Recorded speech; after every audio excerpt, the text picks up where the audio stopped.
지난 시간에 우리는 아내와 장인을 불태워 죽인 블레셋의 주민들 한 동네를 마구잡이로 학살하고 폐허로 만든 삼손의 모습을 보았습니다. 그리고 이내 유다로 도망한 삼손이었습니다. 오늘 본문에 보니까 그렇게 도망한 삼손을 잡기 위해서 블레셋의 군대가 아마도 정예의 군이었을 겁니다. 출동을 하게 됩니다. 9절 말씀 보십시오. 같이 읽죠. 시작. 이에 블레셋 사람들이 올라와 유다의 진을 치고 레히에 가득한지라. 블레셋 사람들이 올라왔습니다. 이제 사태가 더 악화됩니다. 이전에는 삼손 개인과 블레셋 사람 몇 사람과의 다툼이었습니다. 그것이 한 블레셋 사람 한 동네와 삼손의 다툼으로 조금 일이 커지긴 했지만 이제는 걷잡을 수 없을 정도로 일이 커집니다. 한 민족과 민족, 유다와 블레셋 간의 전면전으로 일이 커져버린 겁니다. 16절을 참고해 보니까 삼손을 잡기 위해서, 삼손 한 사람을 잡기 위해서 유다 땅으로 내려온 블레셋 사람들이 적어도 1000명은 넘었을 겁니다. 삼손이 죽인 사람이 1000명이었으니까 1000명 이상이었을 겁니다. 생각해 보십시오. 단 한 사람 삼손을 잡기 위해서 블레셋의 군대 1000명이 출동한 겁니다. 그만큼 삼손은 블레셋에게 두려움의 존재였을 겁니다. 물론 이 1000명이라는 숫자는 엄청난 숫자는 만일에 유다 지파가 자기들 민족이라고 삼손을 보호해주고 숨겨준다면 그렇게 지켜주는 유다 지파까지도 공격할 의도를 드러내는 어마무시한 숫자였던 겁니다. 그만큼 놀라운 유다 지파로서는 깜짝 놀랄 만한 군사들이 몰려온 겁니다. 당연히 유다 지파가 발칵 뒤집힙니다. 난데없이 완전 무장한 블레셋의 군대가 자신들 지경으로 들어온 겁니다. 10절 말씀 보십시오. 같이 읽죠. 시작. 유다 사람들이 이르되 너희가 어찌하여 올라와서 우리를 치느냐. 그들이 대답하되 우리가 올라온 것은 삼손을 결박하여 그가 우리에게 행한 대로 그에게 행하려 함이로라 하는지라. 유다 사람들이 블레셋 사람에게 묻습니다. 어찌하여? 라고 이유를 묻습니다. 왜 갑자기 우리를 공격하느냐, 우리에게 몰려왔느냐 묻습니다. 사실 늘 하던 대로 유다 지파는 블레셋에게 조공도 잘 바치고 있었고 가뜩이나 숨죽이며 살아가고 있었는데 블레셋의 심기를 건드리지 않으려고 숨죽이고 가만 살아가고 있었는데 왜 갑작스럽게 잘못한 것도 없는데 몰려왔느냐라고 묻는 겁니다. 이유를 묻는 거죠. 그리고 이내 그 이유를 알게 됩니다. 삼손이라는 자기 지파 사람도 아니에요. 단지파 사람이, 삼손이라는 단지파 사람이 블레셋을 쑥대밭으로 만들었고 자기 지파 속으로, 유다 지파 속으로 숨어들었다는 사실을 알게 됩니다. 그래서 그를 잡으려 왔다라는 사실을 알게 돼요. 그 삼손 때문에 자칫 잘못하면 유다 지파까지도, 자기들까지도 엄청난 화를 당할 수 있다라는 사실을 알게 된 겁니다. 유다 지파의 반응을 보십시오. 11절 그들이 어떻게 반응합니까? 같이 읽죠. 시작. 유다 사람 3000명이 에담 바위 틈에 내려가서 삼손에게 이르되 너는 블레셋 사람이 우리를 다스리는 줄을 알지 못하느냐? 내가 어찌하여 우리에게 이같이 행하였느냐 하니 삼손이 그들에게 이르되 그들이 내게 행한 대로 나도 그들에게 행하였노라 하니라. 그들이 유다 지파 사람들이 찾고 찾아서 삼손을 찾아냅니다. 삼손을 찾아갑니다. 유다 지파 사람들이 그에게 삼손에게 말합니다. 블레셋이 우리를 다스리는 줄 알지 못하느냐. 무슨 이야기입니까? 왜 블레셋을 건드렸냐는 거죠. 삼손을 지금 나무라고 있는 겁니다. 왜 쓸데없이 블레셋의 심기를 건드렸냐고 책망하고 있는 겁니다. 삼손이 자신들을 괴롭히는 블레셋을 대신 혼내준 것에 대해 칭찬하지 않습니다. 칭찬하는 게 아닙니다. 안 그래도 사실은 블레셋의 지배를 받고 있으면서 쌓인 게 많았었는데 속에 화가 많이 쌓였는데 삼손이 대신해서 블레셋을 혼내줘서 속이 다 후련하다. 이렇게 지금 삼손을 격려하고 있는 게 아니에요. 왜 싸웠느냐고 꾸지람하고 있는 겁니다. 왜 벌집을 건드렸냐고 책망하고 있는 겁니다. 삼손과 힘을 합쳐서 블레셋과 싸울 생각은 1도 하지 않습니다. 삼손에게 몰려간, 삼손 한 사람에게 몰려간 유다 지파의 숫자가 몇 명입니까? 무려 3,000명입니다. 3,000명이라는 어마무시한 숫자가 삼손에게 몰려갔어요. 만일에 이 3,000명이 삼손에게 몰려가서 삼손을 자기 우두머리로 삼아서 자기들에게 나온 이 1,000명의 블레셋과 싸우려고 했다면 얼마든지 싸울 수 있었을 겁니다. 그런데 유다 지파는 오히려 삼손을 나무라고 있는 겁니다. 유다 지파의 이 반응 속에서 두 가지 안타까운 점을 발견하게 됩니다. 하나는 유다 지파의 최대 관심사는 그저 자신들의 안전함이었습니다. 삼손이 자기들 민족의 원수인 블레셋과 싸웠다는 것, 그래서 블레셋을 혼쭐 내줬다는 것, 그것에는 관심이 없습니다. 그 일 때문에 자칫 자신들에게 피해가 돌아오는 것, 그것이 무조건 싫었던 겁니다. 그냐는 말로 집단 이기주의의 전형적인 모습을 유다 지파가 우리에게 보여줍니다. 또 하나는 정말 안타까운 것은 이스라엘 지파 중에서 12지파 중에서 가장 강력한 지파라고 할 수 있는, 어떤 의미에서 이스라엘의 심장과도 같은 지파라고 할 수 있는 유다 지파마저도 블레셋의 통치를 너무나 당연한 것으로 받아들이고 있었다는 겁니다. 이스라엘을 통치하시는 분이 누굽니까? 하나님이십니다. 여호와 하나님 한 분만이 이스라엘의 참된 통치자이십니다. 하지만 유다 지파마저도, 이스라엘의 장자 지파인 유다 지파마저도 하나님의 통치하심을 인정하지 않고 있었던 겁니다. 자기들 스스로 자기들을 다스리는 사람들은 하나님이 아니라 블레셋 사람이라고 그렇게 아예 접고 들어가고 있는 겁니다. 이게 정말 안타까운 겁니다. 만일에 유다 지파가 그 마음속에 그래도 우리의 통치자는 하나님이셔라는 그 생각을 놓지 않고 있었더라면, 삼손이 블레셋을 혼내줬다면, 우리가 삼손과 힘을 합쳐 삼손을 중심으로 하여서 하나님의 통치하심을 다시 회복해야겠다라는 그런 꿈을 꿀 수 있었을 거예요. 근데 유다 지파는 아예 그런 생각조차 하지 못합니다. 하나님의 통치를 잊어버렸습니다. 블레셋 통치에 자신들을 맡겨놓고 있는 겁니다. 여러분 꼭 기억하십시오. 하나님만이 저와 여러분의 통치자이심, 진정한 유일한 통치자이심을 절대 잊지 마십시오. 다른 그 무엇이, 그 누군가도 우리를 통치하도록 내버려둬서는 안 됩니다. 세상의 유행, 세상의 흐름, 많은 사람들의 선택, 그런 것들이 우리의 믿음의 걸음을 좌지우지하도록 그렇게 우리를 내버려둬서는 안 됩니다. 우리의 걸음걸음을 결정하고 인도하실 수 있는 유일한 분은 하나님 한 분이라는 사실을 꼭 기억하시고 그 생각 결코 내려놓지 마십시오. 자, 계속되는 유다 지파의 반응을 보십시오. 12절입니다. 같이 읽죠. 시작. 그들이 삼손에게 이르되 우리가 너를 결박하여 블레셋 사람의 손에 넘겨주려고 내려왔노라 하니, 삼손이 그들에게 이르되 너희가 나를 치지 아니하겠다고 내게 맹세하라 하매.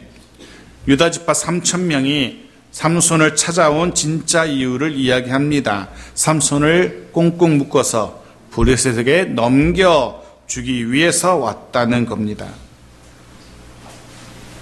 블레셋과 싸워서 승리한 삼손을 도와 블레셋과 싸우기는커녕 자신들의 사사로 하나님께 세움받은 삼손을 자신들의 손으로 잡아서 블레셋에게 넘겨주러 왔다는 겁니다. 생각해 보십시오. 하나님께서 이스라엘을 위해서 세우신 사사입니다. 그런데 이스라엘이 자기들의 손으로, 블레셋의 손에 잡혀가는 건 어쩔 수 없겠지만 자기들의 손으로 자기들의 사사를 꽁꽁 묶어서 넘겨준다는 게 말이나 되겠습니까, 이게? 그런데 사상에는 이런 모습이 하나님의 선민이라고 불리는 이스라엘이지만 정말 말도 되지 않는 모습들을 우리에게 보여줍니다. 그저 자신들의 안전함, 자신들의 안위만을 위해서 자기들의 사사를 결박해서 블레셋에 넘겨주고 있는 겁니다. 이유는 단 한 가지입니다. 자기들의 유익을 위해서, 자기들의 안위를 위해서, 블레셋의 심기를 건드리기 싫어서, 그래서 자기들의 사사를 넘겨주고 있는 겁니다.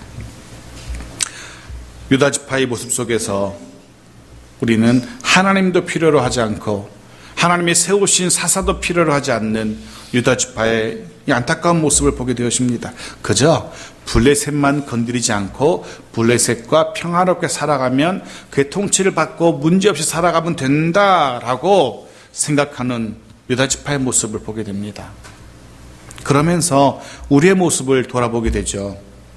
우리의 모습을 반성하게 됩니다. 혹 우리도 세상 속에 살아가면서 그 세상과 세상 사람들과 별 문제없이 잘 지내기 위해서 결코 포기해서는 안 되는 것들을 너무나 쉽게 포기하며 살아가고 있지는 않은지, 세상 속에 살아가며 세상 사람들과 어울려 살아가며 그들과 별 문제 일으키고 싶지 않아서 그들과 잘 지내고 싶어서 결코 내어주어서는 안 되는 것들을 너무나 손쉽게 내어주며 살아가고 있지 않았는지, 예를 들면 예배, 말씀 묵상, 간절한 기도, 복음 증거, 이런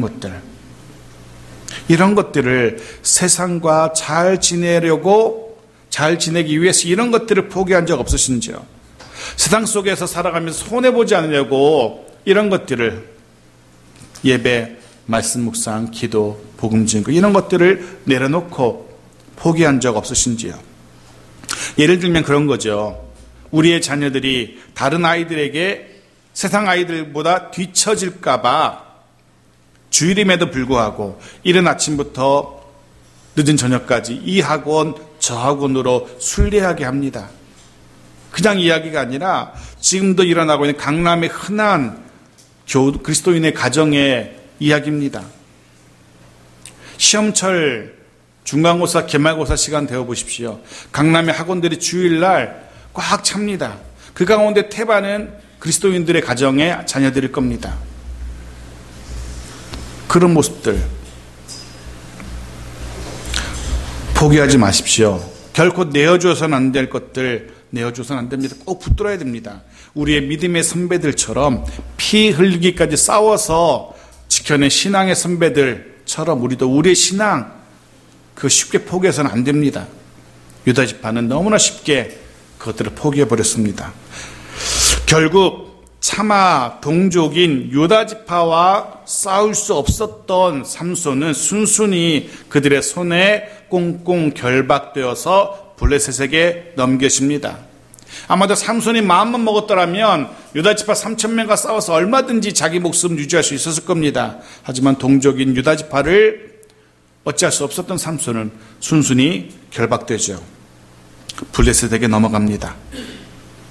이제 삼손의 삶이, 나실인이자 사사였던 삼손의 삶이 여기서 블레셋 군사의 칼에 마무리될 듯합니다. 그런데 보십시오. 아무도 생각하지 못했던 유다 지파도 블레셋의 1,000명도 전혀 생각하지 못했던 정말 뜻밖의 일이 일어납니다. 14절입니다. 1절 시작. 삼손이 레이의 이름에 블레셋 사람들이 그에게로 마주 나가며 소리 지를 때 여호와의 영이 삼손에게 갑자기 임하심에 그의 팔 위에 밧줄이 불탄 삼과 같이 그의 결박되었던 손에서 떨어진지라. 블레셋 군대가 결박되어서 자기들의 손에 넘겨진 이 삼손을 바라보면서 승리의 함성을 지릅니다. 여기서 마주 나가며 소리 지른다는 것은 승리의 함성을 말합니다. 드디어 우리가 이 원수 삼손을 잡았다. 승리의 함성을 지르고 있습니다. 그런데 바로 그 순간 승리의 함성을 블레셋 사람들이 지르고 있지만 그 순간 여호와의 영이 삼손에게 갑자기 급격하게 임한 겁니다. 그러자 삼손이 마치 각성한 것처럼 갑자기 깨달은 것처럼 결박을 끊어버립니다. 밧줄을 끊어버립니다.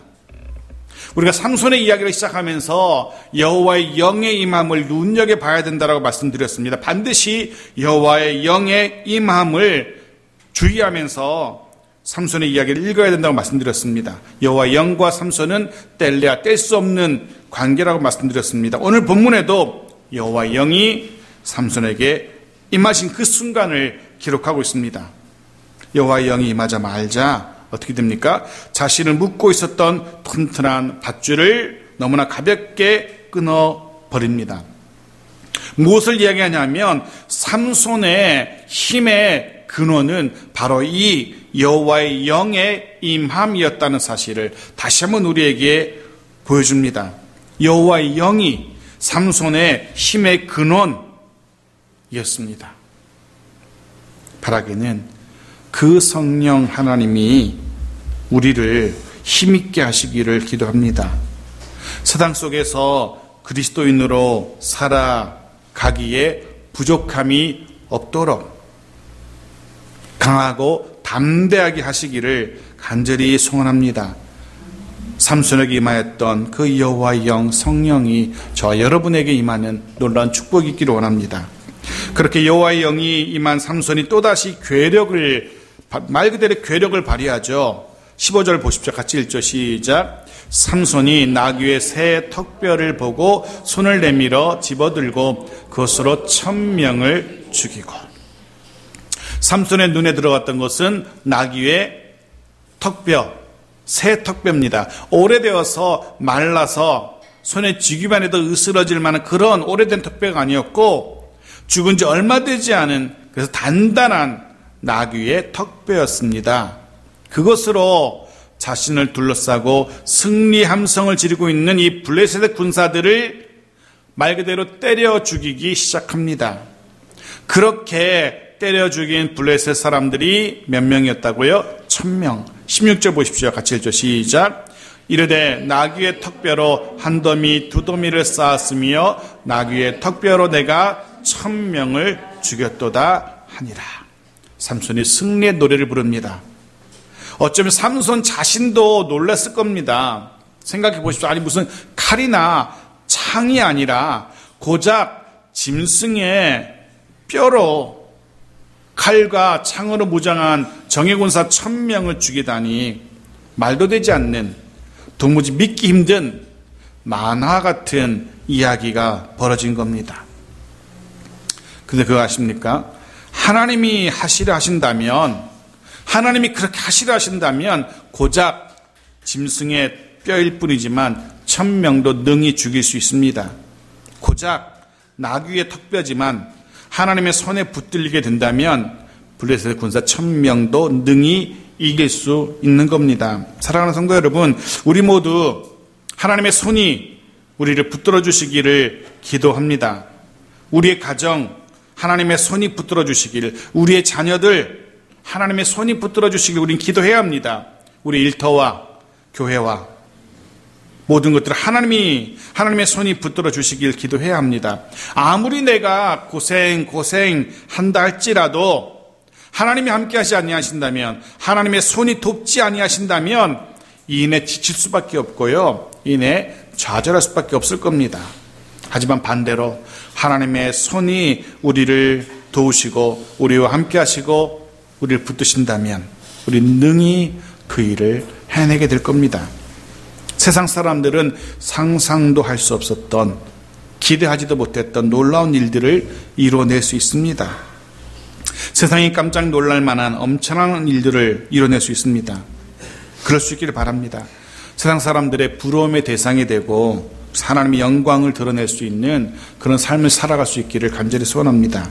자, 그렇게 놀라운 승리의 현장에서 한껏 기분이 좋아진 삼손이 그곳 이름을 바꿉니다. 라맛 레히라라고 불러요. 이름은 턱뼈의 산이라는 그런 의미의 표현입니다. 턱뼈의 산. 그런데 이렇게 자신의 승리를 기뻐하면서 스스로 노래하고 있는 이 삼손의 모습에서 한 가지 아쉬운 점을 발견하게 돼요. 그의 승리의 함성 속에, 승리의 노래 속에 누가 등장합니까? 내가 1000명을 죽였도다라고 자신이 지금 드러나고 있어요. 사실은 이 승리는 철저하게 하나님이 주신 승리였습니다. 여호와의 영이 임함으로 거둔 승리입니다. 그럼에도 불구하고 그는 철저하게 자신의 이름을, 자신의 힘을, 자신의 승리를 자랑질하고 있는 겁니다. 내가 1000명을 죽였도다. 보통 사람들이 그러죠. 큰 승리에 감격해가지고 마치 자신이 한 것처럼 실제로 하나님이 하셨음에도 불구하고. 그럴 수 있다 칩시다. 하지만 그것도 일순간 이내 자신의 원래 모습을 깨닫게 됩니다. 자신의 연약함, 자신의 한계를 금방 깨닫게 됩니다. 아무리 자랑질 해봤자 인간은 이런 존재밖에 안 돼요. 18절 보십시오. 같이 읽죠. 시작. 삼손이 심히 목이 말라 여호와께 부르짖어 이르되 주께서 종의 손을 통하여 이 큰 구원을 베푸셨사오나 내가 이제 목말라 죽어서 할례받지 못한 자들의 손에 떨어지겠나이다 하니 그가 심히 목이 말랐습니다. 그도 그러겠죠. 턱뼈 하나 가지고 홀로 1000명을 상대했으니 때려 죽이는데도 무척 힘들었을 거예요. 목이 마를 만도 합니다. 그냥 마른 정도가 아니라 곧 죽을 정도로 심히 목이 말랐답니다. 여러분 그런 적 있으십니까? 너무 목이 말라서 이러다 죽겠다라는 생각 드신 적 있습니까? 저는 가끔 있습니다. 언제부턴가 잠을 자다가 목말라 죽겠다라는 생각이 듭니다. 제 입을 벌리고 자서인지 어쩐지 정말로 이러다가 죽겠구나 싶어가지고 언제부턴가는 머리맡에 물을 한 컵 떠놓고 잡니다. 그리고 마라톤 하는 사람들 한번 생각해 보십시오. 마라톤 하는 사람들 중간중간에 항상 물을 비춰 놓죠. 왜 물을 비춰 놓습니까? 적당한 때에 그들에게 물이 공급되지 않으면 자칫 목숨도 잃을 수 있기 때문에 물을 공급해 주는 겁니다. 삼손이 지금 이런 형국인 겁니다. 목이 말라서 죽게 생겼어요. 그런데 아무리 둘러봐도 근처에 물을 발견할 수 없어요. 생각해 보십시오. 블레셋의 군사 1000명과 싸워서 이긴 삼손입니다. 그런데 고작 목마름 하나 해결할 수 없었던 연약한 인생이라는 것을 스스로 깨닫게 됩니다. 사람이 그런 것 같아요. 기고만장하지만 하늘 높은 줄 모르고 의시되지만 별것 아닌 것 앞에서 자신의 연약함을 깨닫곤 합니다. 그리고 이렇게 한번 깨달아 봐야지, 내가 별것 아니구나, 한번 된통 당해 봐야지 하나님 앞에서 겸손해져요. 보십시오. 목말라 죽게 된 삼손이 그렇게 얘기했잖아요. 그전엔 내가 이렇게 큰 승리 거두었다, 승리의 기쁨을 만끽하다가 그가 드디어 목말라 죽게 되니까 여호와께서 이 큰 구원을 베푸셨다라고 그렇게 고백하고 있잖아요. 때로 사람이 하나님께 얻어맞아서 좀 아픈 것도 괜찮은 것 같아요. 이런 거 보면 적당하게 얻어맞아서 너무 아주 그냥 못 일어날 정도 아니고 겨우 일어날 정도는 그래도 얻어맞아서 정신 차리면 그게 더 좋은 것 같아요. 그 세상에 사는 말로 그런 거 있잖아요. 골골에서 80이라고. 그게 일리가 있는 게 잔병 가지고 고생하는 사람들은 매일 병원을 다니잖아요. 병원 다니다 이렇게 잔병 치료하러 감기로 뭐로 병원 다니다 보면 큰 병도 미리 알아내고 미리 치료하고 오래 살아요. 그런데 그렇지 않은 사람은 아주 건강했던 사람은 병원도 찾지 않고 자신의 건강 믿고 사는 사람은 어떻게 됩니까? 때를 놓쳐서 손 쓰지 못하는 지경이 되기도 해요. 그런 건 봐도 하나님께 잔잔하게 몇 대씩 맞는 것도 나쁘지 않은 것 같아요. 그래서 내가 어떤 존재인지 깨닫는 것도 그리 나쁜 것 같지만 않습니다. 삼손이 그렇게 목마름이라는 것을 통해서 자신의 연약함을 깨닫게 되고 하나님 앞에 겸손히 엎드리게 됩니다. 하나님 앞에 살려달라고. 드디어 삼손의 입에서 하나님이라는 단어가 튀어나옵니다. 드디어 그 힘있는 삼손에게서 하나님 살려주십시오 라는 단어가 나와요. 그렇습니다. 아무리 강한 척해도 인간은 하나님의 도우심 없이는 하루도 살 수 없는 연약한 인생인 겁니다. 저도 그렇고 여러분도 그렇고 그렇습니다. 하나님이 돕지 아니하신다면 하나님이 긍휼히 여겨 주시지 않는다면, 하나님이 은혜 베푸지 아니하신다면 하루도 제대로 살 수 없는 존재들입니다. 그래서 우리는 늘 하나님의 은혜와 하나님의 긍휼을 구해야 되는 겁니다. 삼손이 하나님의 은혜와 긍휼을 구합니다. 하나님께서 그의 기도에 응답하십니다. 어떻게 응답하십니까? 19절 마지막 절입니다. 같이 읽죠. 시작. 하나님이 레이에서 한 우묵한 곳을 터뜨리시니 거기서 물이 솟아 나오는지라. 삼손이 그것을 마시고 정신이 회복되어 소생하니 그러므로 그 샘 이름을 에낙고레라 불렀으며 그 샘이 오늘까지 레이에 있더라. 하나님께서 삼손의 목마름을 해결할 수 있도록 샘을 열어주십니다. 물이 솟아나게 하신 겁니다. 아멘. 삼손의 그 간절한 부르짖음에 응답하셨습니다. 삼손이 이전에 자신의 힘을 자랑질하며 불렀던 그곳 이름은 라맛레히, 턱뼈의 산. 내가 턱뼈의 산을 내가 만들었다라는 자신의 위용을 드러내는 이름으로 그곳을 이름을 바꿨어요. 그런데 하나님의 은혜를 체험하고 나니까 그 생각이 바뀝니다. 이 나귀의 턱뼈 내가 쌓은 게 아니구나. 비록 잠깐이지만 그 생각이 바뀌어요. 잠시 잠깐입니다. 다시 원래대로 돌아옵니다. 그는 여하튼 잠시 잠깐 그 목마름을 통해서 하나님의 존재를 깨닫게 되고 그의 이름을, 이곳 이름을 바꿉니다. 뭐라고 바꿨다고요? 엔핫고레. 부르짖는 자에게 열리는 샘이라는 의미입니다. 부르짖는 자에게 열리는 샘. 저 여러분의 인생 속에 여호와 하나님께서 이 샘을 열어주시기를 소원합니다. 기억하십시오. 이 샘은 부르짖는 자에게 열리는 샘입니다. 부르짖는 자를 위해서 하나님께서 솟아나게 하시는 샘입니다. 간절히 부르짖어야 합니다. 지치고 힘들 때, 낙심되고 좌절하게 될 때, 내 마음대로 내 뜻대로 일이 되지 않을 때, 그래서 내려놓고 싶고 포기하고 싶을 때, 그만하고 싶다는 생각 들 때, 바로 그때 우리 하나님을 바라봐야 됩니다. 하나님께 매달려야 됩니다. 하나님께 부르짖어야만 합니다. 그럴 때 메마른 우리의 가정에, 인생에 여호와 하나님께서 샘을 허락하실 겁니다. 특별히 하나님께서 우리의 자녀들, 다음 세대를 위하여 샘을 열어주시기를, 늘 풍성한 샘을 우리 자녀들의 인생 가운데 열어주시기를 기도해야 됩니다.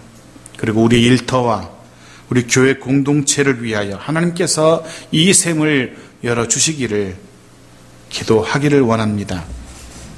저와 여러분 인생 가운데 엔핫고레, 부르짖는 자에게 열리는 이 샘이 늘 열리기를, 그리고 그 샘으로 인하여서 거기서부터 공급되는 그 풍성한 물로 인하여서 우리 인생의 목마름이 해결될 수 있기를, 단지 해결만 되는 것이 아니라 나아가서 날마다 풍성하고도 복된 삶을 살아갈 수 있기를 간절히 소원하며 축원합니다. 다시 한번 축원합니다. 여러분의 인생이, 우리 인생 가운데 엔핫고레, 이 샘이 열려지는 놀라운 축복이 있기를 주의 이름으로 축원합니다. 아멘.